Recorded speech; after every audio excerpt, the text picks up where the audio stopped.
All right, we last left off with you guys working through a copper-silver voltaic cell. To start that one off, entities method is a great way since you know what things are involved in this particular cell design. I know I have at least solid copper. If I'm going to have solid copper, then the other part of that would have to be a copper ionic solution, silver, and its associated silver solution, and some water as my minimum entities. Now, you could include any sort of entities if given for the salt bridge, but remember, what was the point of the salt bridge? It was to not participate in the reaction and just maintain solution neutralities. So they can't play as SOA or SRA anyway. So they can often be omitted from your entities list. Now, if we go through and do all our OAs and RAs again, all right, you have OA, RA, water can possibly be both. Silver ions would want to gain, but solid silver would want to lose.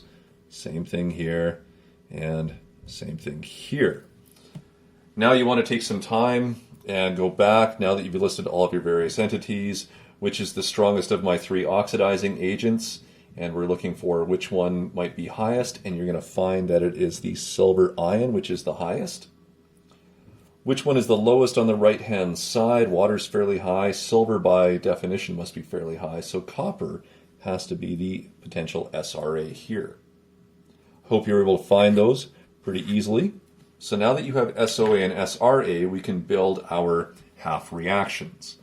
So if I deal with the reduction of my SOA, remember the SOA, again, therefore my cathode, and therefore the positive electrode, all right, does undergo reduction. Yes, I'm writing a lot of stuff there, but I'm also trying to be exceedingly repetitive and obvious about the various terminology and symbols that we have as we now look at the application of redox. So this isn't the worst idea to do, especially for your homework. As we look at that one then, it is silver ions in solution. They are gaining an electron to form solid silver.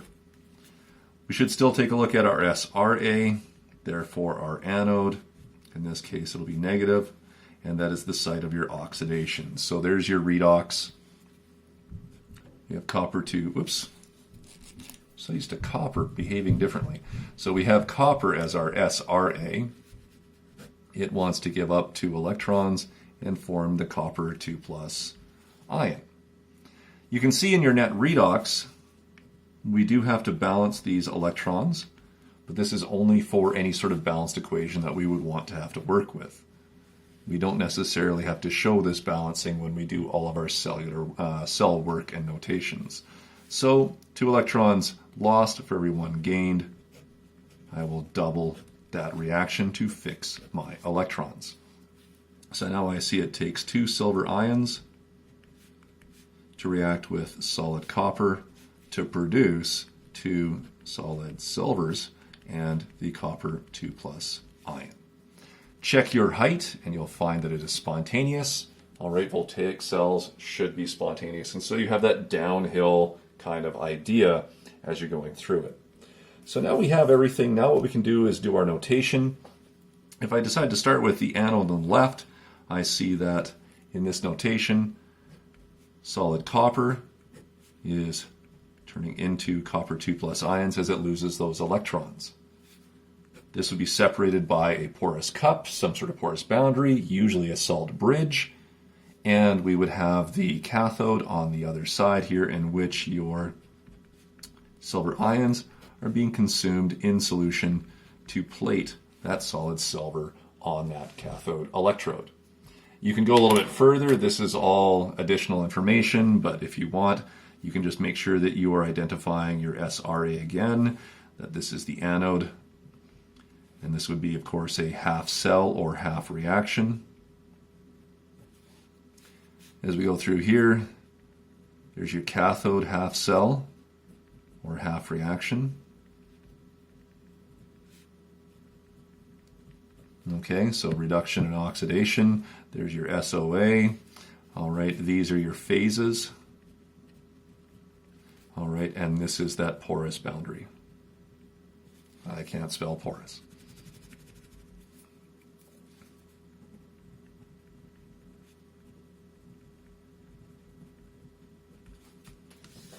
Okay, so far so good. Now we just want to check out that picture that you guys were doing. So for that, I need a couple of beakers. They don't have to be anything fancy.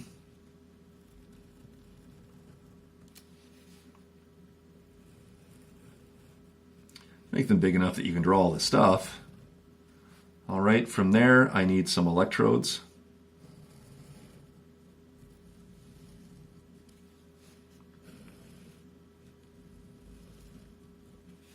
I need a salt bridge or porous boundary. There are other technologies that we can use here. All right, we'll get to those after we understand this a little bit better. I also need the wire. I need something to measure the energy being transmitted through this wire, so usually a voltmeter. Okay, circle with a V is the symbol for that one. And then, of course, I also need my electrolyte solutions. All right, let's label everything that we can here. Now, if this is my solid copper, then this would be the negative electrode. Okay, this is also my anode. And I would have copper 2+ ions in solution here. Okay, copper 2+ ions are coming out, or into solution, I should say, as the electrons leave, being pulled away from my SRA to my SOA. And so I should see electron movement, if I draw it this way, with the anode on the left, towards the right. Now I've got to take a look at my cathode.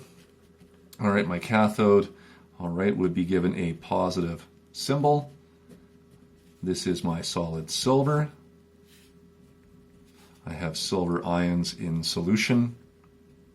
All right, and they would migrate to be reduced on the surface of that silver cathode. And so there's your cathode half cell. In particular, we usually refer to, the electrode that's sitting in there. And now the last thing that we have to get through here is just trying to figure out what's happening with our various ions in the salt bridge. If I'm losing the positives over here, then I should see cation migration in that direction to maintain neutrality there.